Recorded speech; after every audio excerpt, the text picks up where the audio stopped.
Hey there, peaceful soul. Before we begin tonight's gentle journey through Scripture, I'd love to know where in the world you're listening from right now and what time it is in your corner of creation. Please leave a comment below sharing this. It's always such a blessing to see how God's Word brings rest to hearts across every time zone. Now take a deep breath and let's rest in God's presence. The Sea of Galilee rested in quiet splendour as the day's light began its gentle retreat toward the horizon. Golden rays stretched across the water's surface, dancing and shimmering as if heaven itself had scattered coins across the deep. It had been a full day, a day when crowds pressed in from every direction, hungry for wisdom, for healing, for a glimpse of this man who spoke as no one had spoken before.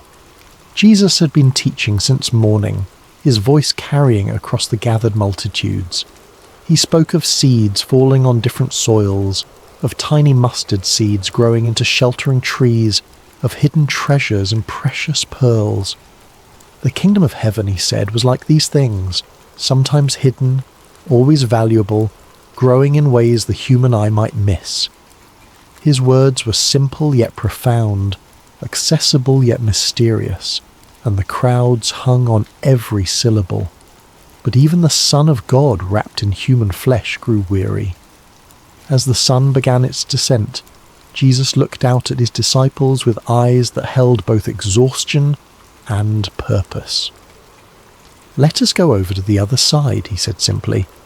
No fanfare accompanied these words, no dramatic declaration, just a quiet invitation to cross the sea. This is where our meditation begins tonight, with this small, seemingly unremarkable statement. Let us go over to the other side. 5 ordinary words that carried extraordinary meaning. For when Jesus says, "Let us go," he already knows what lies ahead. The storm that would soon rage was not a surprise to him. The fear that would grip his disciples' hearts was already known. The peace he would speak was already prepared. The disciples, eager to follow their teacher wherever he led, began to prepare the boat. Some of them were fishermen by trade: Peter, Andrew, James, and John. Their hands calloused and strong from years of casting nets and pulling oars. They knew this sea intimately, had crossed its waters countless times. This evening crossing seemed unremarkable to them, simply another journey in their extraordinary adventure with this remarkable man. Other followers bid Jesus and the disciples farewell from the shore, perhaps still pondering the parables they had heard throughout the day. The kingdom of heaven is like. These words would linger in their hearts as they returned to their homes, planting seeds of truth that would grow in ways they couldn't yet imagine. As the boat pushed away from shore, Jesus settled into the stern. A small cushion was placed there, nothing luxurious, just a simple comfort for the teacher's rest. Several of the disciples took up the oars, their strong arms working in rhythmic unison to guide the vessel forward. Others perhaps sat quietly, watching the shoreline recede or gazing up at the vast canvas of sky that was beginning to transition from azure blue to deepening indigo. The evening air was cool against their skin, a welcome relief after the heat of the day. Birds wheeled overhead, their silhouettes dark against the warming colours of sunset.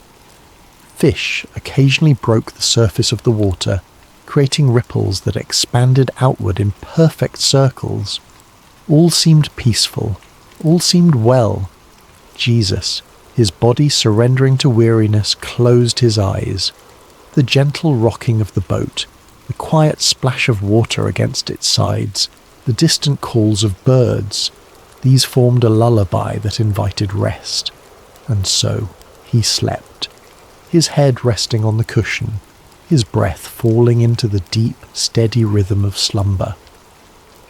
The disciples continued their work, some rowing, others perhaps talking quietly among themselves about the day's events. What did the Master mean by this parable or that? How had he known what was in the heart of the Pharisee who had challenged him? Would they truly understand all these mysteries someday, as he had promised? As twilight deepened into dusk, stars began to appear overhead. First one, then dozens, then hundreds, until the sky above was spangled with light. On any other night, this might have been a moment of transcendent beauty, a reminder of God's promise to Abraham that his descendants would be as numerous as these very stars.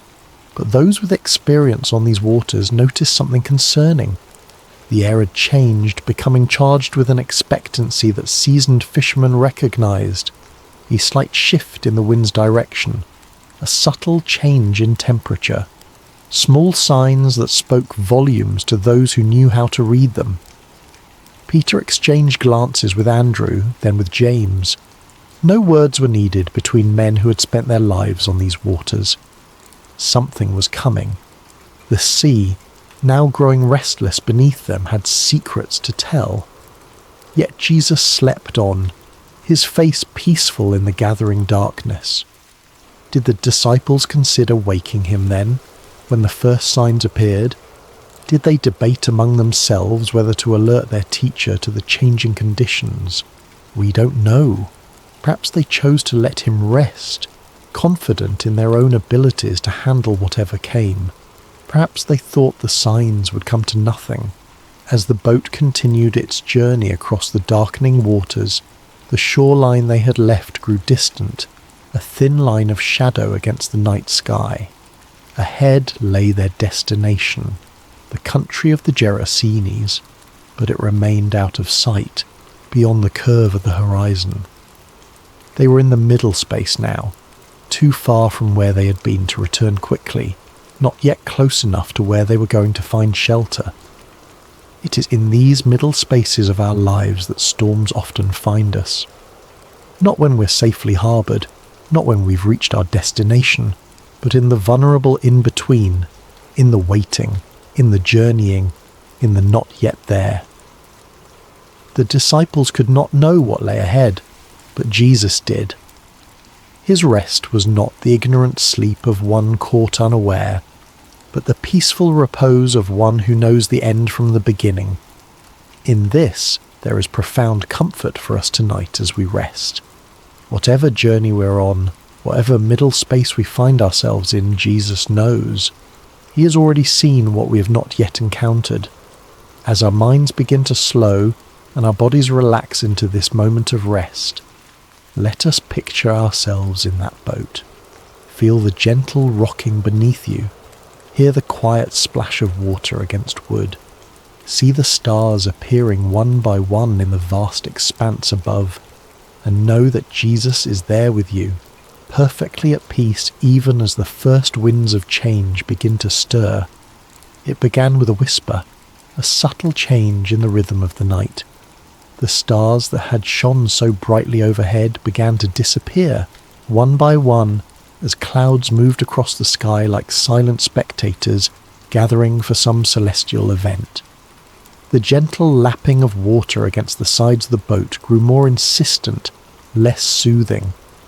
The disciples, some of whom may have been drifting towards sleep themselves, grew more alert, their senses heightened by years of experience on these unpredictable waters. The Sea of Galilee, also known as Lake Gennesaret or the Sea of Tiberias, sits more than 600 feet below sea level, nestled in a basin surrounded by mountains. This unique geography creates a natural phenomenon well known to local fishermen. When cool air from the Mediterranean Sea, about 30 miles to the west, collides with the hot, humid air over the lake, sudden and violent storms can emerge with startling speed. This night would prove no exception to that natural law. One moment, the disciples were crossing in relative calm. The next, they found themselves battling a windstorm that seemed to descend upon them from nowhere. The Greek word used in Mark's Gospel to describe this storm is laelaps. Not a gentle rain shower or passing breeze, but a furious squall, a tempest of frightening power. The wind began to howl, no longer a whisper but a roar that filled their ears and made conversation nearly impossible. It seized the sail, straining the ropes that secured it, and threatening to tear the fabric from its moorings. Those disciples with seafaring experience would have worked quickly to secure what they could, their hands moving with practiced efficiency despite the growing chaos. Waves rose around them, no longer gentle undulations but angry mountains of water that lifted the boat high before dropping it with stomach-churning speed into the next trough. Water began to break over the sides, soaking the men to their skin and pooling at their feet. In the dim light of whatever lamps they might have had, or perhaps by now extinguished by wind and water, they could see the boat beginning to fill. For modern readers, it might be difficult to fully appreciate the terror of this moment. We who cross oceans in massive ships or fly above the clouds in airplanes may have experienced turbulence or rough seas, but few of us have truly feared for our lives while travelling. These men, however, even those who had spent their lives on the water, understood their mortality with stark clarity in this moment. The boat was filling with water faster than they could bail it out. The wind showed no signs of abating. The shore was nowhere in sight. In the ancient world where swimming was not a commonly taught skill, and where the depths of the sea represented chaos and death, their situation was dire indeed. And Jesus slept on, his head still resting on the cushion in the stern of the boat. This image of Christ sleeping peacefully while chaos rages is one of the most powerful in all of Scripture. There is something almost incongruous about it, something that both confounds and comforts. The disciples must have looked at him with bewilderment. How could anyone sleep through such a storm? Did he not feel the water soaking his garments? Did he not hear the howling wind, or feel the violent pitching of the vessel? Perhaps some of them remembered the words of Psalm 121. He who watches over you will not slumber. Indeed, he who watches over Israel will neither slumber nor sleep. Yet here was their teacher, their master, whom some had begun to believe might be the promised Messiah, deep in slumber while destruction seemed imminent. We might pause here in our meditation and consider times when God has seemed silent or sleeping in our own lives. Those dark nights when prayers appear to go unanswered. Those seasons of suffering when heaven itself seems shut tight. Those moments when we cry out, "Lord, don't you care?" For this was precisely the question that rose to the disciples' lips as fear gave way to desperation. Someone, we don't know who, moved to the stern where Jesus lay sleeping. Perhaps they shook his shoulder roughly, the protocol of respect forgotten in the face of survival's urgency. "Teacher," they cried, their voices barely audible above the storm's rage, "don't you care if we drown?" There is raw humanity in this question, the unfiltered cry of those who feel abandoned in their hour of greatest need. It's not a theologian's careful inquiry or a philosopher's pondering, but the gut-level response of frightened men who cannot understand why the one they've come to trust seems indifferent to their plight. Don't you care? How many times have these words formed in human hearts across the centuries? The parent kneeling by the bed of a suffering child, the widow standing by a fresh grave, the refugee fleeing violence with nothing but the clothes on their back, the addict fighting for sobriety and failing again. Lord, don't you care? It's worth noting that the disciples didn't question Jesus' ability to help. They questioned his concern, his heart. They believed he could do something. Why else wake him? But they wondered if he would. Did their plight move him? Did their fear matter to him? Was he as invested in their well-being as they had come to believe? In asking this question, they revealed something profound about the nature of faith. True faith isn't just believing that God can, it's trusting that God will, that his heart is good, that his love is sure, that his timing is perfect. And this is often where our faith is tested most severely. not in questioning God's power, but in questioning his character, his concern, his care. As we continue to settle into rest tonight, let's acknowledge any storms that may be raging in our own lives. Perhaps there are circumstances that have caused us to wonder if God sees, if God cares. Like the disciples, we may have experienced moments of feeling alone in the tempest, questioning whether our prayers are heard. The beauty of this story, and the comfort it offers us even now, is that Jesus' response to their cry reveals the truth about his heart. But before we explore that response, let's sit for a moment with the reality of the storm itself. Feel the wind's force, hear its howl, see the waves crashing over the sides of the boat. Experience the fear, the confusion, the desperate cry for help, and know that in the midst of it all, Jesus is present, not distant, not removed, but right there in the boat with them, with us. Whatever storm we face, we do not face it alone.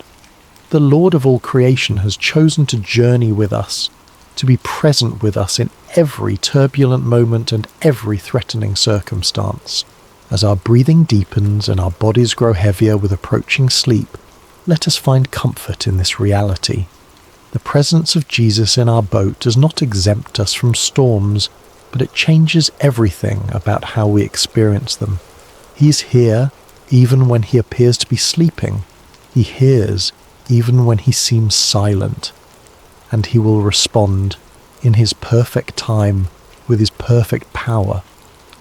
Now, as we picture the disciples crowding around Jesus, as we hear their cry of "Don't you care if we drown?" let us watch and see what happens next, for the storm is about to meet its match. The chaos is about to encounter its creator. The winds and waves are about to recognize the voice of the one who called them into being. Jesus woke to the violent pitching of the boat, to the spray of water across his face, to the desperate cries of his disciples. "Teacher, don't you care if we drown?" Their question hung in the air between them, nearly lost in the howling of the wind, yet impossibly loud in its implication. Did he care? Could they truly doubt this? He who had healed the sick, restored sight to the blind, cleansed the lepers, did they think his compassion extended only to strangers and not to those closest to him? He who had called them by name, who had shared meals and long roads and countless conversations with them, did they imagine his heart was indifferent to their fear? Yet Jesus did not respond to their question directly. He did not immediately reassure them of his care or explain his apparent indifference. Instead, he rose, calm, unhurried, sovereign, and turned his attention to the storm itself. Mark's Gospel tells us that he got up, rebuked the wind, and said to the waves, "Quiet, be still." The Greek phrase used here, siopa pephimoso, carries the sense of be silent, be muzzled. It is the language one might use to quiet a disruptive animal or silence a disturbing noise. There is authority in these words, command and expectation of immediate obedience, and obey they did.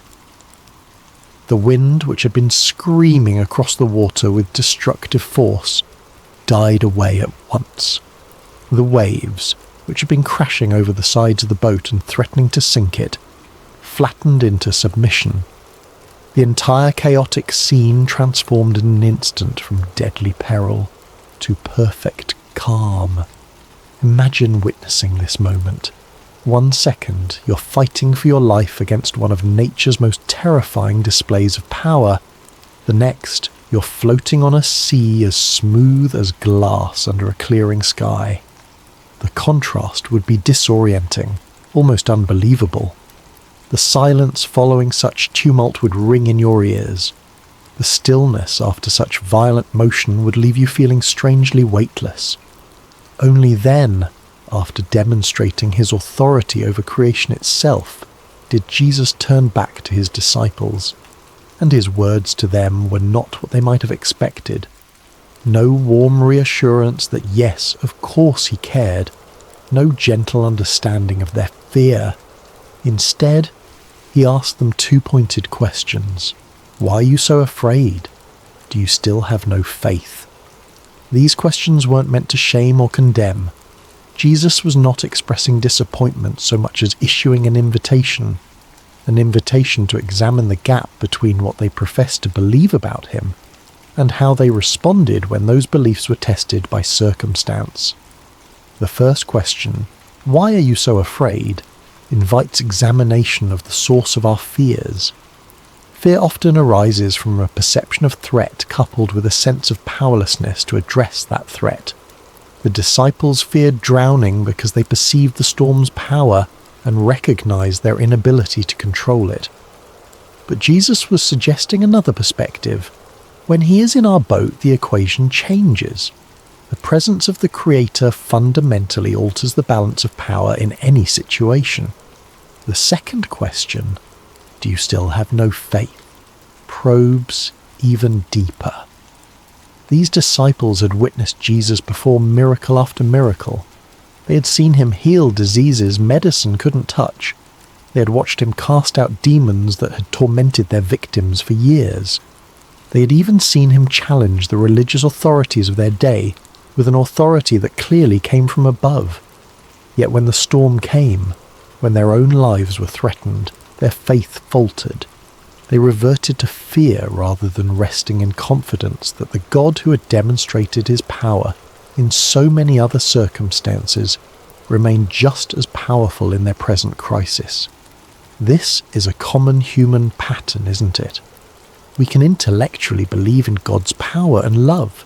We can recall times when we've experienced his faithfulness. We can even testify to others about how he has worked in our lives. But when new challenges arise, particularly ones that feel overwhelming or threatening, we can forget everything we know and surrender to panic. Jesus' questions invite a different response. They challenge us to align our emotional reactions with our professed beliefs, to allow what we know about God's character to inform how we feel when facing life's storms. This is not about denying fear. Fear is a natural human emotion that even Jesus experienced in the Garden of Gethsemane. Rather, it's about preventing fear from distorting our view of God and his activity in our lives. The disciples' fear had led them to question Jesus' care for them. Don't you care if we drown? His questions in return invited them to question their fear instead. Was it consistent with what they knew of him? Was it justified in light of who he had revealed himself to be? As we continue our journey toward rest tonight, these questions can guide our own reflection. What fears keep us awake at night? What storms in our lives have made us wonder if God cares? And more importantly, what do we know about the character of Jesus that might speak to those fears? If Jesus is truly who Scripture reveals him to be, all-powerful yet deeply compassionate, sovereign yet intimately involved, holy yet merciful, then our fears must be evaluated in light of these truths. Not dismissed or denied, but placed within the larger context of who God is and how he works. The disciples in that boat had to reconcile their experience of the storm with their experience of Jesus' power over it.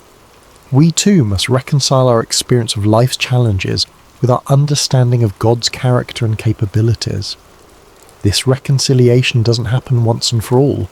It's an ongoing process, a continued growth in trust that develops as we walk with him through both calm seas and raging tempests. Perhaps the most comforting truth in this entire account is the simple reality that Jesus was in the boat with them.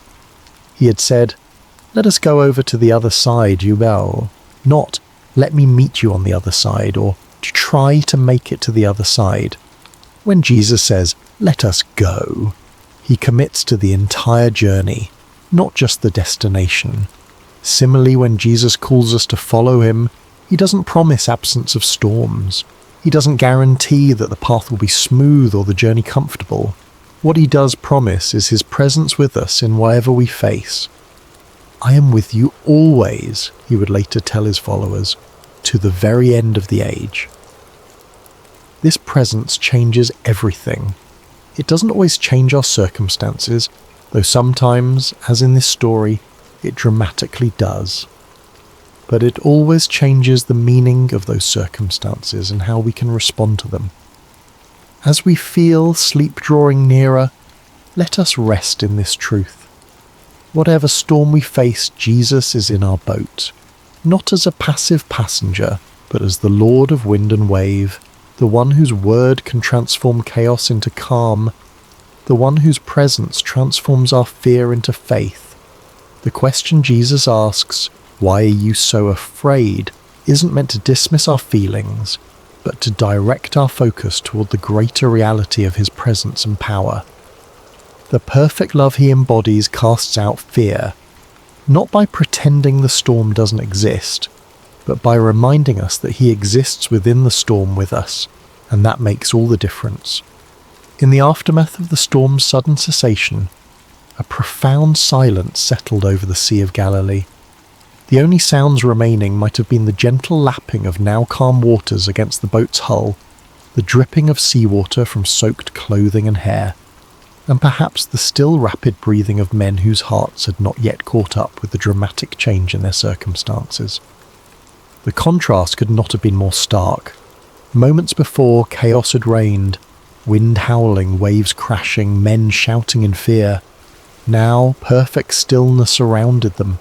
The sky was clearing, stars reappearing like hesitant witnesses emerging after danger has passed.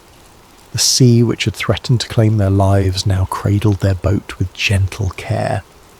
In this strange new quiet, Jesus' words hung in the air. "Why are you so afraid? Do you still have no faith?" These questions weren't harsh or condemning.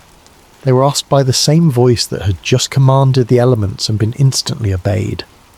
They were spoken by the same lips that had taught multitudes about the kingdom of heaven, that had pronounced forgiveness to the repentant, that had offered living water to the thirsty. His tone may have been one of genuine curiosity rather than criticism, a teacher using a powerful experiential lesson to reveal what was in his students' hearts. The disciples' reaction to this moment is profoundly revealing. Mark tells us that they were terrified and asked each other, "Who is this? Even the wind and the waves obey him." This was a new kind of fear, not the desperate fear of drowning that had gripped them during the storm, but the reverent awe that comes from encountering something, someone, beyond human comprehension. Their question, "Who is this?" is perhaps the most important question any person can ask about Jesus. It's a question that has echoed through centuries across cultures within countless human hearts. Who is this man who spoke with unparalleled authority, who healed with a touch, who forgave sins as if they were his to forgive, and who, as they had just witnessed, commanded the very elements of nature with a word? The disciples had already seen Jesus perform many miracles. They had watched him heal sickness, cast out demons, even restore withered limbs. But this display of power struck them differently, perhaps because it touched so directly on their own expertise. Peter, Andrew, James, John, these were fishermen who had spent their lives on this very sea. They knew its moods and dangers. They had weathered storms before through their own skill and experience. But they had never seen anyone simply speak to a storm and have it obey. Their question reveals something profound about spiritual growth. Revelation comes in layers. We don't grasp the full reality of who Jesus is all at once. Even those who walked with him physically, who ate with him and listened to his teaching daily, came to understand his identity gradually, through accumulated experiences and progressive revelation. This moment on the sea represented a significant shift in their understanding. The Jesus they thought they knew, teacher, healer, friend, suddenly revealed himself to be Lord of creation itself. The one who had been sleeping on a cushion moments before now stood before them as the one who held authority over the very forces of nature. "Who is this?" they asked each other. They were beginning to realize that the answer was far more profound, far more cosmic, far more divine than they had previously imagined. This question invites us into our own reflection tonight. Who is Jesus to us?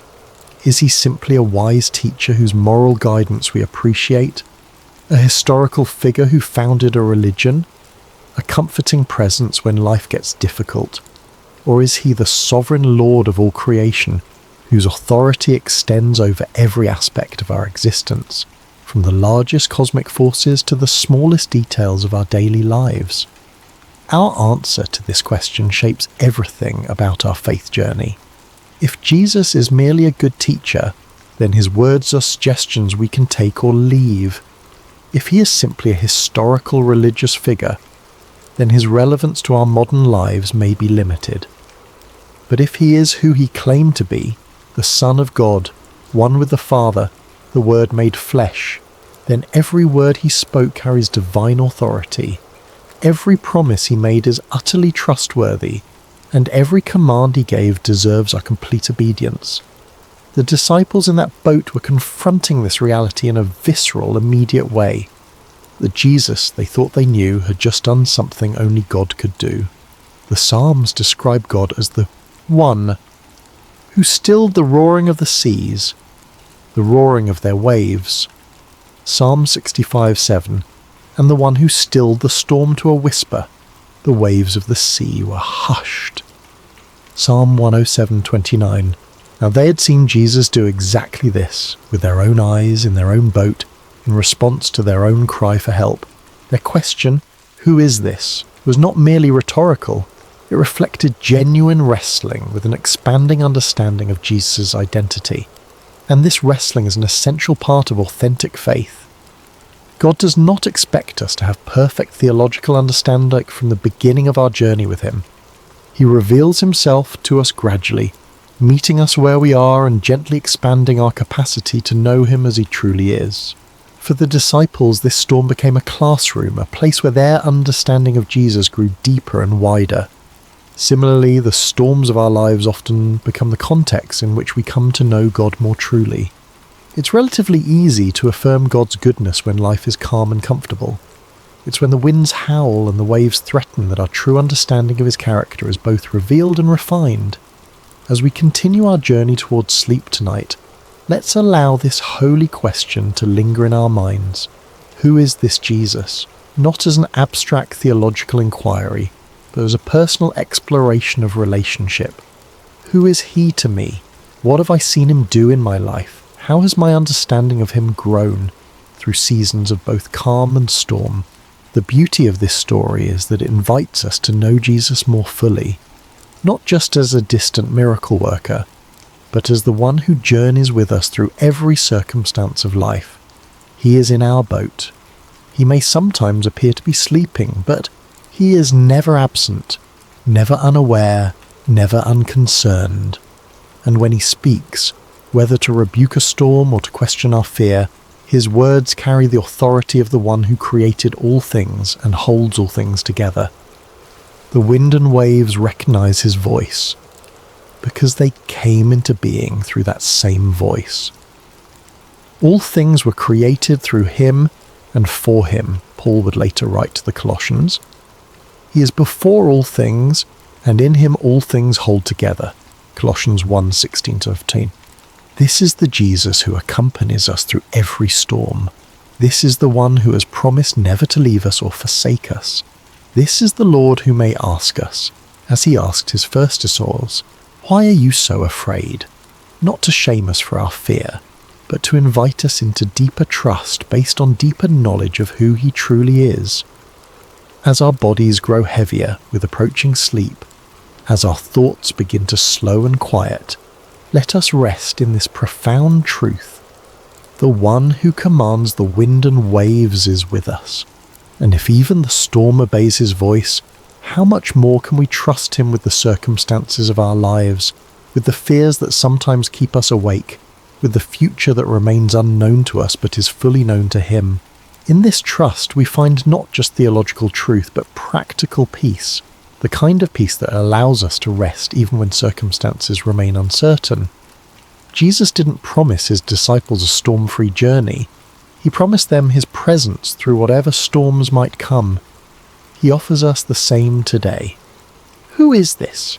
The disciples asked.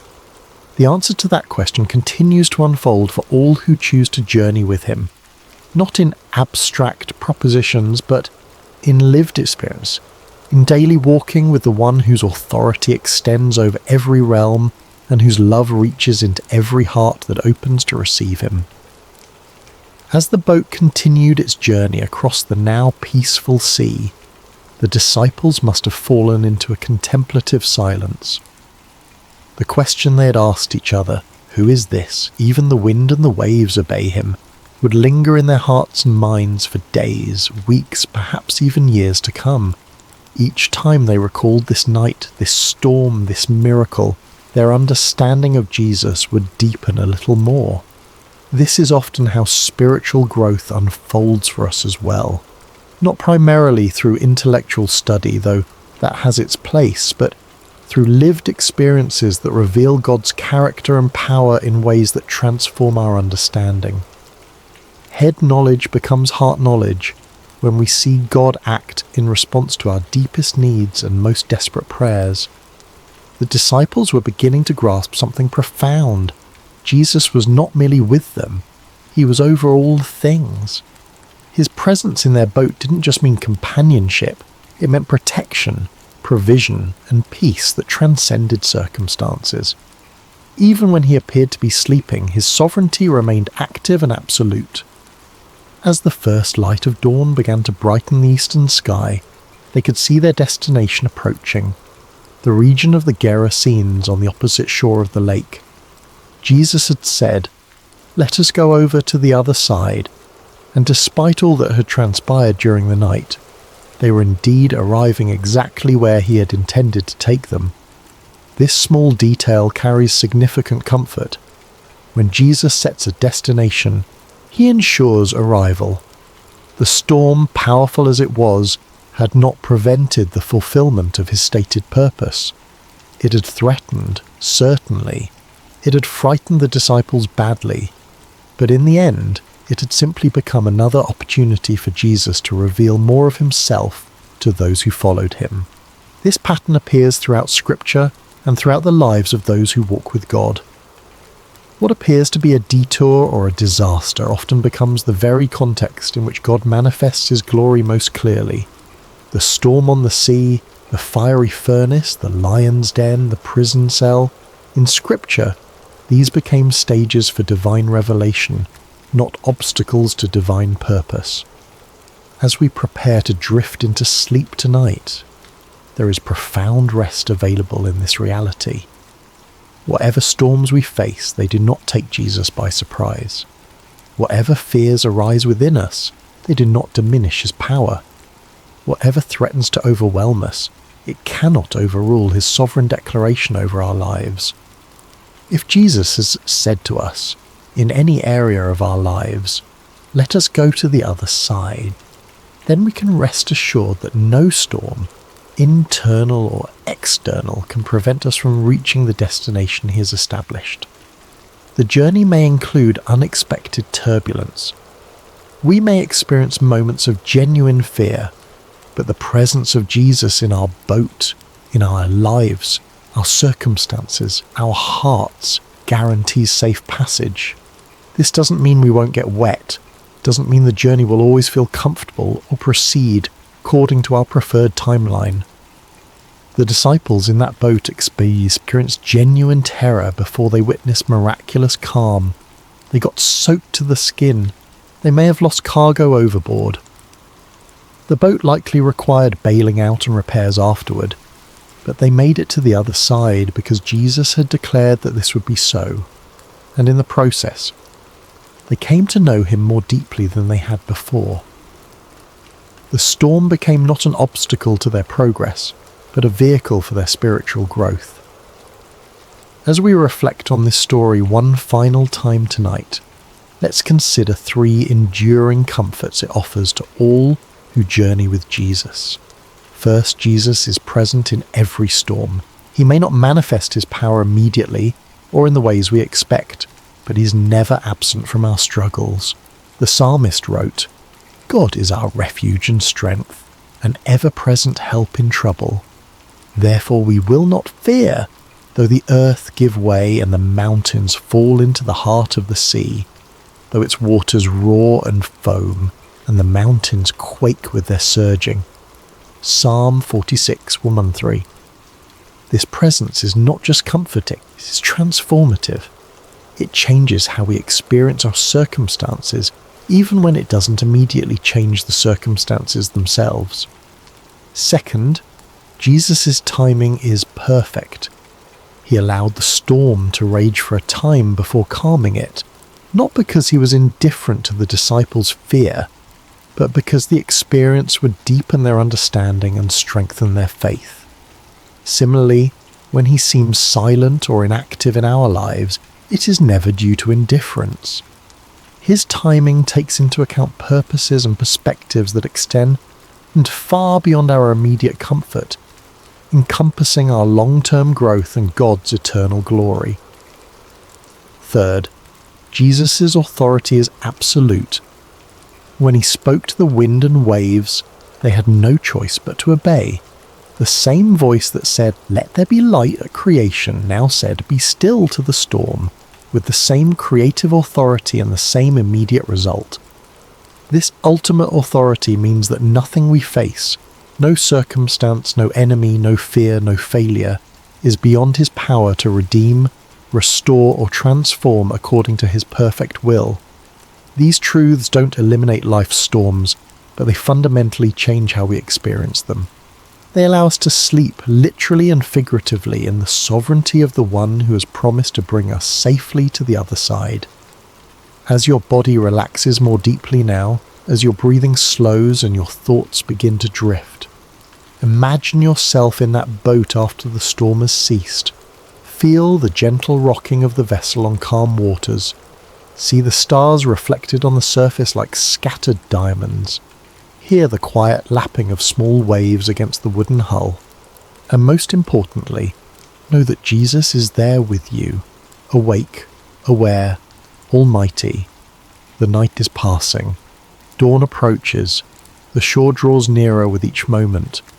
And the one who commanded the storm with a word continues to hold you in the palm of his hand, guiding your vessel to exactly where he intends it to go. In this assurance there is deep peace. In this knowledge there is perfect rest. In this presence there is complete safety. Whether we find ourselves currently in the midst of a raging storm, in the calm that follows, or in the ordinary moments between dramatic events, the truth remains. Jesus is with us. Jesus is for us, and Jesus will bring us safely to the other side. So breathe deeply now. Release the tension you may be holding in your shoulders, your jaw, your hands, your mind. Allow your body to grow heavy with approaching sleep. In the quiet of this moment, I invite you to find a comfortable position. Perhaps you're already settled in bed, your head resting on your pillow, or maybe you're preparing for rest after a long day. Wherever you are, however you've arrived at this moment, know that you are welcomed here with tenderness and care. Close your eyes if you haven't already. Feel the weight of your body surrendering to the support beneath you. Notice how your shoulders can soften, how your hands can rest without grasping, how your face can release any tension it's been holding. There's nothing you need to do right now except breathe and listen. Let's breathe together for a moment. Inhale slowly through your nose, feeling the cool air fill your lungs. Hold it gently for just a moment, and then exhale through your mouth, releasing anything that doesn't serve your peace. Inhale comfort. Exhale worry. Inhale divine peace. Exhale human striving. Inhale rest. Exhale burden. With each breath, you're creating space within yourself. Space for stillness, space for quiet, space for the gentle voice that calls you by name. I invite you now to begin visualizing a journey. As you continue breathing slowly and deeply, imagine yourself walking along a narrow country path. It's late afternoon, and the golden light of the setting sun bathes everything in a warm glow. The air is perfect, not too warm, not too cool, and carries the sweet scent of wildflowers and fresh grass. The path winds gently through rolling hills. With each step you feel more of your daily concerns falling away. The emails waiting for responses, the conversations that left you wondering, the tasks still uncompleted, all of these can wait outside this peaceful moment. As you walk, you notice the sound of birdsong in the distance, not the busy chattering songs of morning birds, but the gentle settled sounds of evening, soft calls that seem to whisper, "All is well, rest is coming." The path begins to crest a small hill, and as you reach the top you see before you a wide meadow. The grass sways gently in a soft breeze, creating waves of movement like a green sea. Scattered throughout are wildflowers in gentle hues, pale yellows, soft whites, and tender purples. At the far edge of this meadow, you can just make out the stone walls of an ancient sheepfold, a place of gathering, a place of safety, a place of rest. This is where our journey is taking us tonight, to the sheepfold of the Good Shepherd. As you descend the hill toward the meadow, you feel a sense of being both completely free and completely held. The vast open sky above reminds you of boundless possibility, while the path beneath your feet assures you that you're being guided. With each step, your breathing continues to deepen. Your inhales become fuller, your exhales become longer. Your mind begins to quiet like waters settling after a storm. The path now leads you into the meadow itself. The grass reaches up past your ankles, brushing against you with feather-like touches. You can feel the earth beneath your feet, solid, supportive, ancient. As you walk, you begin to notice the sounds of sheep in the distance, not loud or disturbing, but the gentle bleating that speaks of contentment and security. They're calling to one another as they make their way toward the sheepfold for the night. And then you hear something else, a voice. Low and warm, it carries across the meadow with remarkable clarity.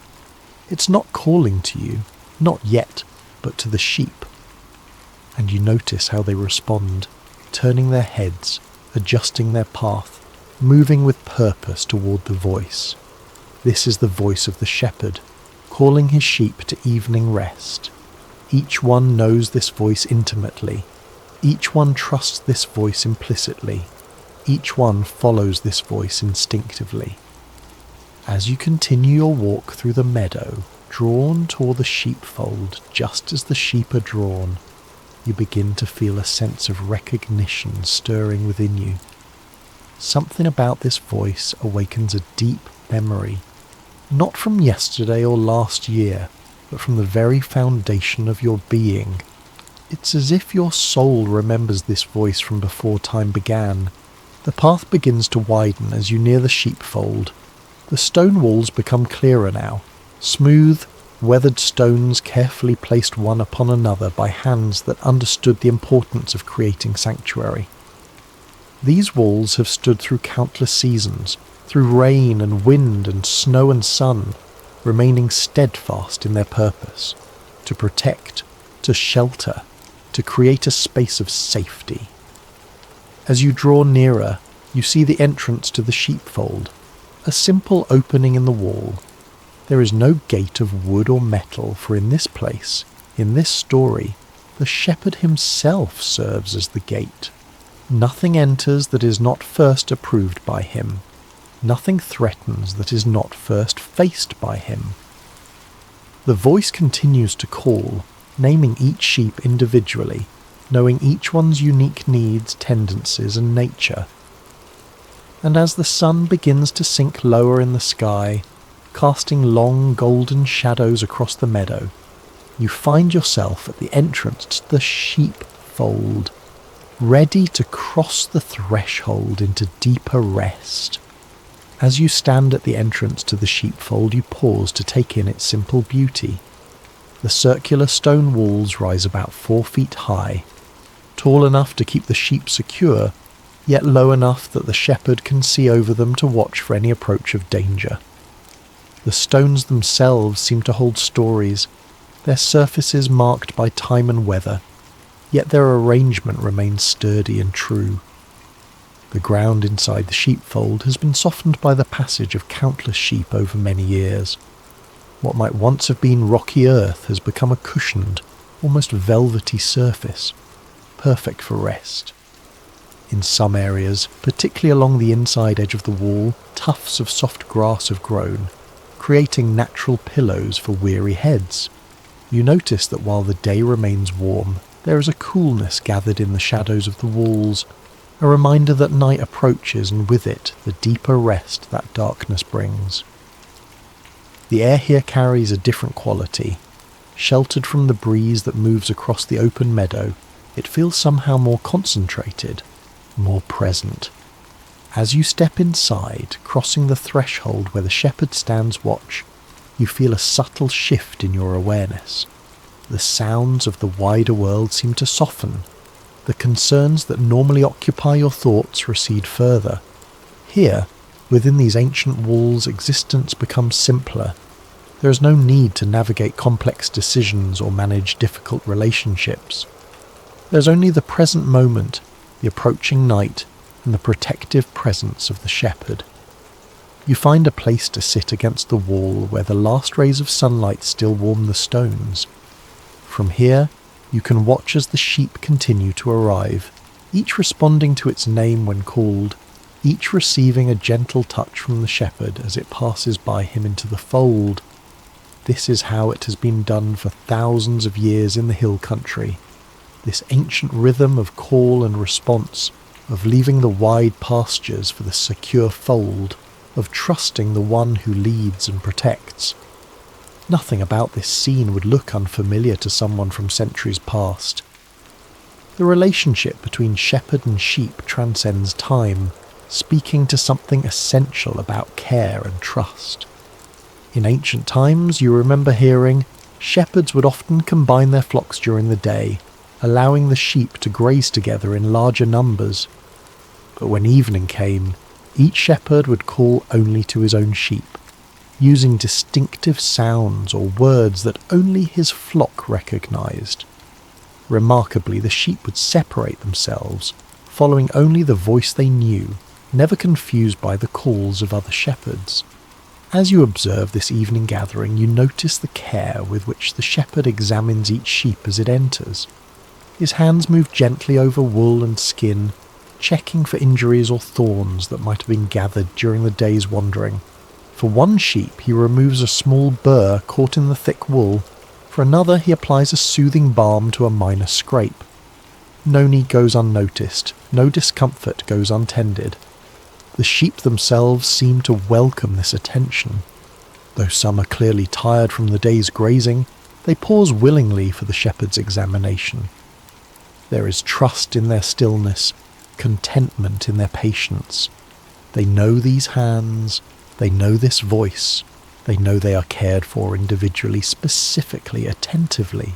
As the fold fills with more sheep, you notice the distinctive sounds they make. Not the loud bleating of alarm, but the soft, low sounds of recognition and settlement. They are talking to each other and to the shepherd in their own language of belonging. The air begins to cool more noticeably as the sun touches the horizon. Long shadows stretch across the sheepfold, and the stone walls now provide not just security, but shelter from the light evening breeze. The shepherd moves among the gathered sheep, his presence clearly bringing them comfort. Some draw closer to him as he passes, seeking the reassurance of proximity. You watch as he kneels beside one sheep that seems particularly restless. He speaks softly to it, words you cannot quite hear from where you sit, but you can see the effect. The sheep's breathing slows, its movements still, its eyes close in what can only be described as surrender to care. This, you realize, is what true safety looks like. Not the absence of all threat, but the presence of one who is trustworthy enough to allow complete vulnerability. The sheep do not need to remain vigilant because the shepherd stays watchful. They do not need to worry about provision because the shepherd knows where the sweet water flows and the tender grass grows. They do not need to fear the darkness because the shepherd's sight penetrates what they cannot see. As twilight deepens into early evening, a profound quiet descends upon the sheepfold. The activities of the day, the walking, the grazing, the occasional startle running, have given way to stillness. Energy spent has prepared the way for deep restoration. The shepherd now sits at the entrance to the fold, his back against one of the stone walls, his staff across his lap. From this position, he can see both outward across the meadow and inward to the gathered flock. Nothing approaches without his knowledge. Nothing disturbs without his permission. In this ancient pattern, in this timeless scene, you feel your own breathing continuing to slow, your own thoughts continuing to quiet. The simple rightness of this place seeps into your awareness. The stone walls that have sheltered generations, the soft earth that welcomes rest, the attentive presence that makes vulnerability safe. As night begins to embrace the world outside the fold, you feel yourself drawn deeper into the peace of this sanctuary. The voice of the shepherd, which first called across the meadow, now speaks in the silence of complete trust. And though no words are spoken aloud, you understand with perfect clarity. You are known. You are seen. You are safe. As the night deepens around the sheepfold, the stars begin to appear overhead. First one, then another, then suddenly a multitude, transforming the darkness into a vast canvas of light. The shepherd remains at his post, a silhouette of watchful presence against the night sky. In this moment of perfect stillness, words from ancient scripture rise in your mind, words that have brought comfort to countless souls through the centuries. The 10th chapter of John's Gospel, where Jesus describes himself as the Good Shepherd, speaks with particular resonance in this place of safety and rest. Listen now as the words flow gently into your consciousness. Very truly I tell you, I am the gate for the sheep. All who have come before me are thieves and robbers, but the sheep have not listened to them. I am the gate. Whoever enters through me will be saved. They will come in and go out and find pasture. Pause and consider this image of the gate. In ancient sheepfolds like this one, the shepherd would often position himself in the opening of the wall, literally becoming the gate. Nothing could enter without passing by him first. No predator could threaten, no thief could steal, no sheep could wander away without encountering the shepherd's watchful presence. Imagine now what it means to have such protection. Not a cold barrier of wood or metal, but a living, attentive guardian who knows each one by name. This is not distant security, but intimate care. This is not impersonal safety, but relationship-based protection. The words continue to unfold. I am the Good Shepherd. The Good Shepherd lays down his life for the sheep. The hired hand is not the shepherd, and does not own the sheep. So when he sees the wolf coming, he abandons the sheep and runs away. Then the wolf attacks the flock and scatters it. The man runs away because he is a hired hand and cares nothing for the sheep. Reflect on the difference between hired protection and devoted care. The difference is not in skill or strength, but in relationship and commitment. The Good Shepherd's connection to the sheep is not a transaction but a bond. His protection flows not from duty but from love. As you gaze across the sheepfold, you can see this truth embodied in the shepherd's posture, alert but relaxed, vigilant but peaceful. His attention never wavers, yet it carries no tension. This is the watching that comes from love rather than obligation. The sacred text continues, I am the Good Shepherd. I know my sheep, and my sheep know me, just as the Father knows me, and I know the Father, and I lay down my life for the sheep. Imagine being known, fully known, and still loved without hesitation. Not the surface knowing of casual acquaintance, but the deep knowing that sees every fear, every hope, every quiet corner of your heart. The shepherd knows when you are afraid, when you are lonely, when you are in pain. He knows when you have wandered, when you have stumbled, when you have fallen, and still he calls your name with tenderness. This knowing is not one-directional. The sheep also know their shepherd. They recognize his voice among all others. They trust his guidance without question. They follow his leading with confidence because experience has taught them that he brings them to good places, to fresh water, to green pastures, to safe rest. As these words settle into your spirit, another passage emerges. My sheep listen to my voice. I know them, and they follow me. I give them eternal life, and they shall never perish. No one will snatch them out of my hand. There is a certainty in these words, a promise of security that transcends physical safety. The shepherd's care extends beyond the immediate dangers of wolves and thieves to the deeper threats of meaninglessness and separation. His protection covers not just the body but the soul. His provision satisfies not just physical hunger but spiritual longing. As you reflect on these words, you notice the sheep in the fold have arranged themselves in a pattern that seems both random and intentional. Some cluster together for warmth, others maintain a small space of separation. Some lie with their heads toward the centre, others face the walls. Each has found the position that brings them comfort, yet all remain within the protective circle of the shepherd's care. Is this not a beautiful picture of community within security? Unity without uniformity? Each sheep is different, in size, in age, in temperament, yet all are equally valued, equally protected, equally known by name. The night has fully embraced the world now. The meadow beyond the sheepfold lies invisible in darkness, but here within the circle of stone walls there is no fear of what cannot be seen. The shepherd's presence transforms the night from a time of vulnerability to a season of rest. One more passage rises in your awareness. I have other sheep that are not of this sheep pen. I must bring them also. They too will listen to my voice, and there shall be one flock and one shepherd. These words speak of expansion, of inclusion, of a circle of care that continues to widen.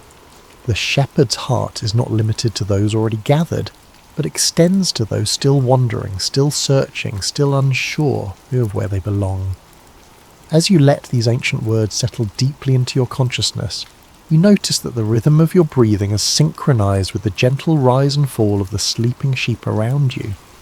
There is a harmony here, a natural community formed not by effortful connection, but by shared trust in the one who watches over all. The shepherd's eyes meet yours across the sheepfold, and in that glance you understand you too are invited into this circle of care. You too are known by name. You too are welcome to rest under the watchflies of the one who never slumbers. As the night grows deeper, something remarkable happens. The scene around you begins to shift, not in a jarring way, but with the gentle transformation of a dream unfolding. The walls of the sheepfold seem to dissolve, and you find yourself no longer sitting against the stones, but standing in an open field just as dawn begins to break on the horizon. The sheep are rising from their rest, stretching and shaking the night stillness from their bodies. The shepherd moves among them, speaking softly to each one, calling names that sound like music in the morning air. He turns to you now, his eyes finding yours with a gaze that feels at once ancient and immediate. With a small gesture of his hand, he invites you to join him as he prepares to lead the flock to fresh pastures. You rise and move toward him, feeling neither rushed nor hesitant. There is a rightness to this moment, as if it has been waiting for you through all the days of your life. "Come," he says, his voice both gentler and more compelling than you imagined. "Walk with me a while." As the sheep begin to follow the shepherd out into the wider fields, you find yourself walking alongside him. Not ahead, not behind, but beside, close enough to hear his breathing, to notice the deliberate placement of his feet on the earth, to feel the subtle movements of the air as he lifts his staff to guide the way. The morning unfolds around you in a symphony of sensory experiences. The earth beneath your feet feels solid yet yielding, supporting each step without resistance. The cool morning air carries the mingled scents of grass, wild flowers, and the earthy wool of the sheep. Light increases gradually as the sun climbs higher, illuminating the landscape in stages, first outlining the hills in gold, then filling the valleys with amber light, finally bathing everything in the clear radiance of full morning. You notice that the shepherd does not hurry. His pace is steady but unhurried, considerate of the youngest lambs and the oldest ewes. There is no sense of urgency, no anxiety about reaching a destination by a certain time. The journey itself holds as much importance as the arrival. The sheep need movement, the shepherd explains, seeming to read your thoughts, but they also need to feel secure in that movement. Too fast and they become anxious. Too slow and they begin to wander. The right pace creates both progress and peace. As you walk, you begin to notice how the sheep respond to the shepherd's voice. When he calls to one that has strayed too near a thorny thicket, it immediately adjusts its path. When he makes a particular clicking sound, the entire flock knows to pause and wait. When he sings a low melodic note, they gather more tightly together. They know my voice, he says simply. Not just its sound, but its meaning. The path begins to ascend a gentle hill. As you climb, you notice how the shepherd positions himself, sometimes ahead to lead the way, sometimes behind to encourage those who lag, sometimes at the side to prevent wandering toward unseen dangers. The greatest deception, he comments, is the belief that freedom means absence of guidance. True freedom comes from trusting the one who sees what you cannot see. From the top of the hill, you can see the landscape spread out in all directions. To the east, where you've come from, the sheepfold stands solid and familiar. To the west, your direction of travel, a wide valley opens up, green with the new grass and dotted with the blue of morning flowers. To the north and south, other hills rise, creating a natural corridor for your journey. The shepherd pauses here, allowing the sheep to rest for a moment and take in the wider view. He stands slightly apart, his eyes scanning the horizon with attentive care. You understand that he is looking for signs of danger, assessing weather patterns, planning the safest route forward. Every step we take has been imagined before we take it, he says, again responding to your unspoken thoughts. I walk these paths in my mind before I walk them with my feet. That is how I can lead with confidence even into new territories. As the journey resumes, you begin to notice the distinct personalities of the sheep around you. Some walk with the confidence of experience, staying close to the shepherd out of choice rather than fear. Others move with the uncertainty of youth, sometimes darting ahead, sometimes falling behind, requiring more of the shepherd's attention. One sheep in particular catches your notice and slightly smaller than the others, with a slight limp that suggests an old injury. This one stays especially close to the shepherd, often walking directly beside him on the opposite side from where you walk. This one knows her need, the shepherd says, his voice warm with affection. She learned through difficulty what some never learn through ease, that proximity to me is better than independence from me.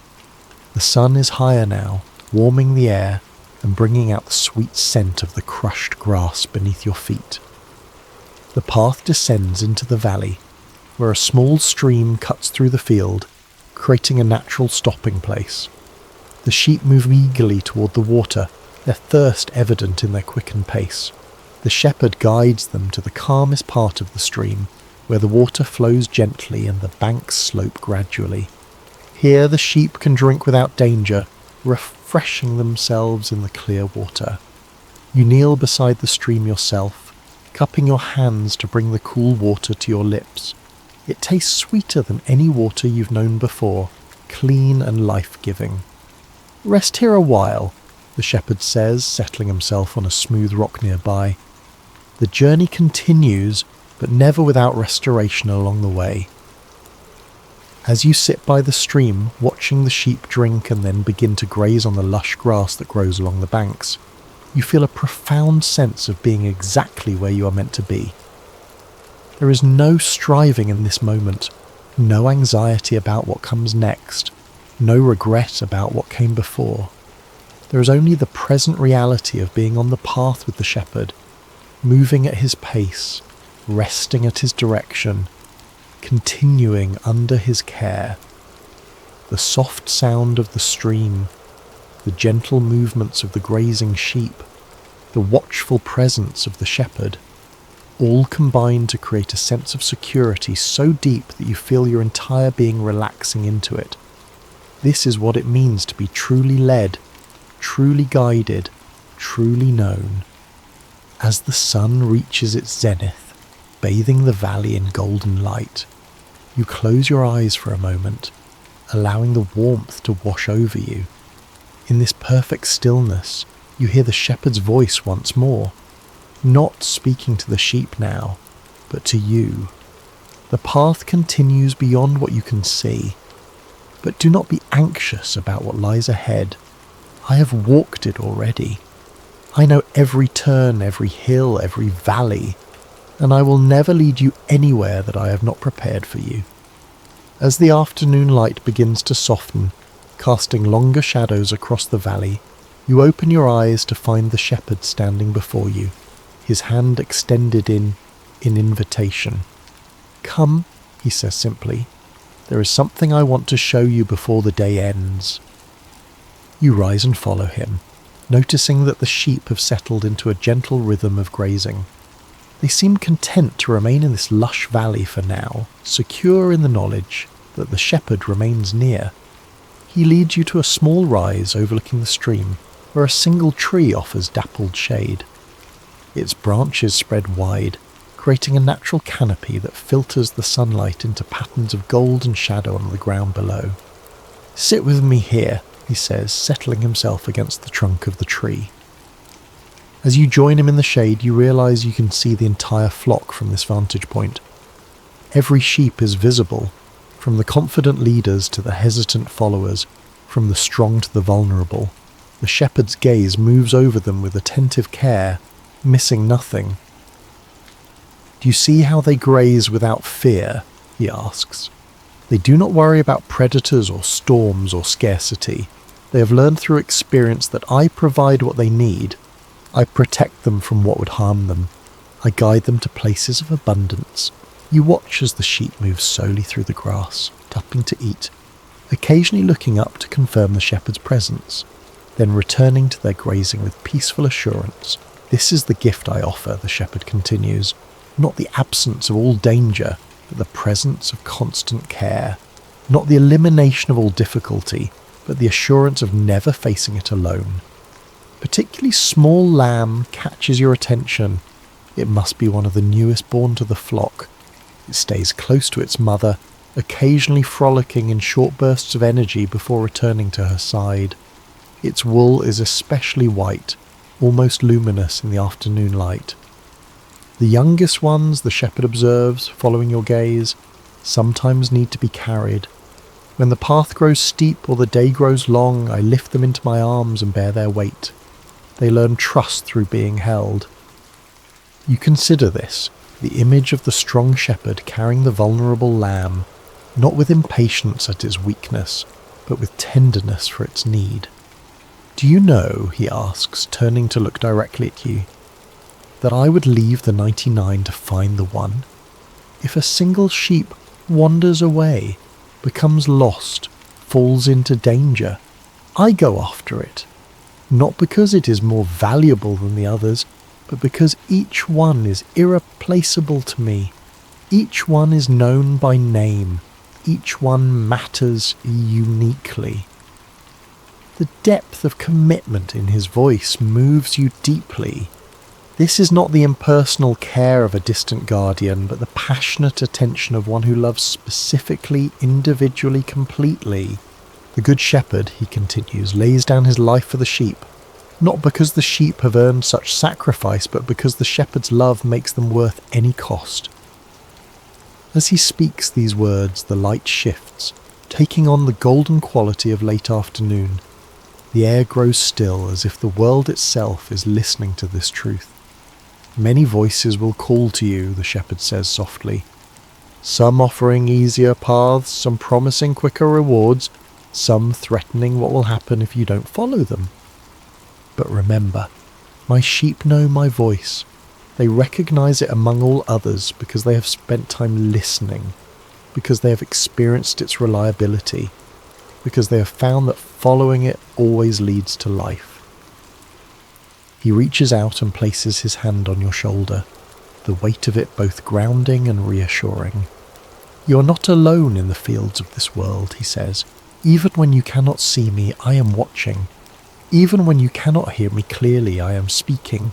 Even when you wander, I am seeking. This is the promise I make to each one who belongs to me. You will never be forgotten, never be abandoned, never be left without guidance. The sun is beginning its descent toward the horizon now, painting the sky in shades of pink and gold. Soon it will be time to lead the sheep back to the safety of the fold for the night. Trust and rest, the shepherd says, his voice a gentle command. These are the twins of peace. Trust that I know the way forward. Rest in the knowledge that you are watched over. Together they create a quiet heart even in the midst of a noisy world. As these words settle into your spirit, you notice that your breathing has slowed to match the shepherd's. Deep, unhurried breaths that seem to draw peace directly from the air around you. Your body feels heavy with relaxation, as if every muscle has decided at once to release its tension. The voice of love is always near, the shepherd murmurs, his words becoming almost musical in their rhythm.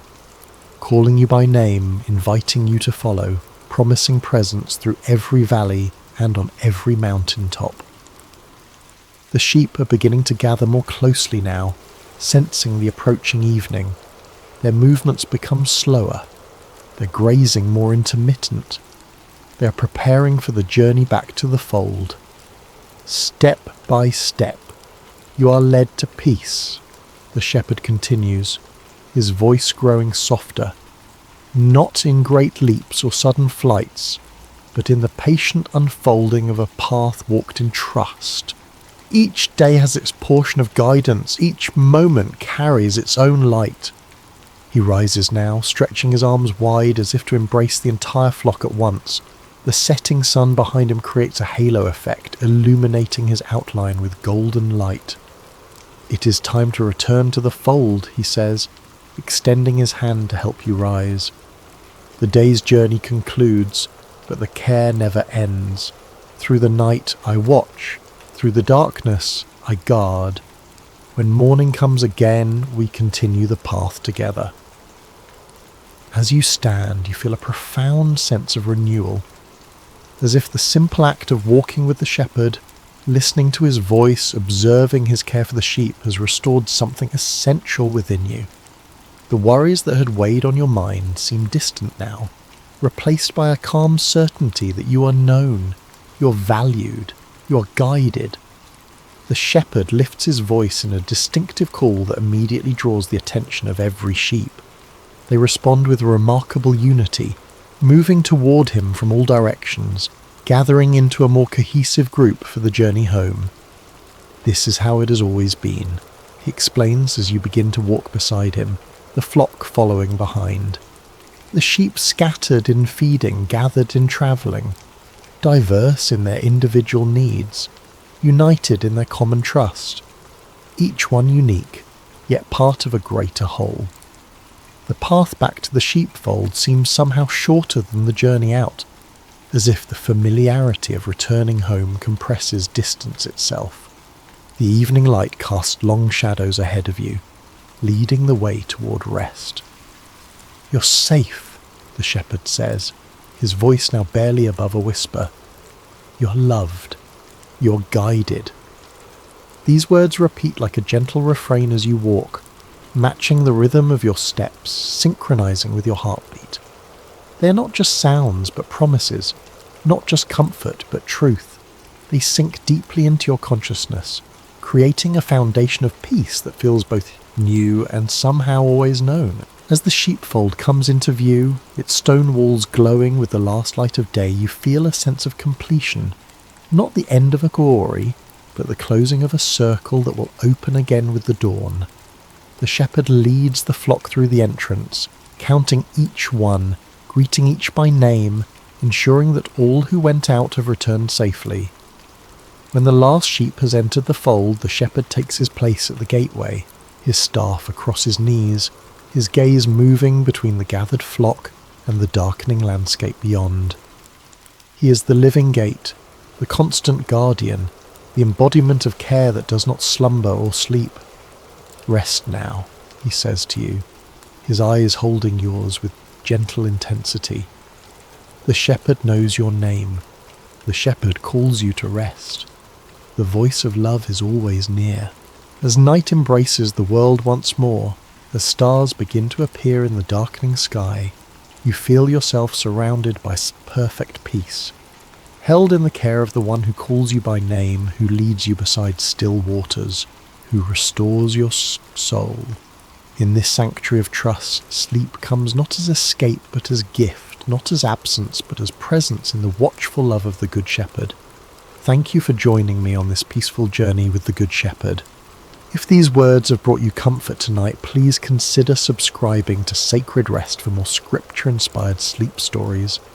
And I'd love to know where in the world you're listening from and what time it is there. May you rest deeply in the knowledge that you are watched over with perfect care through this night and always.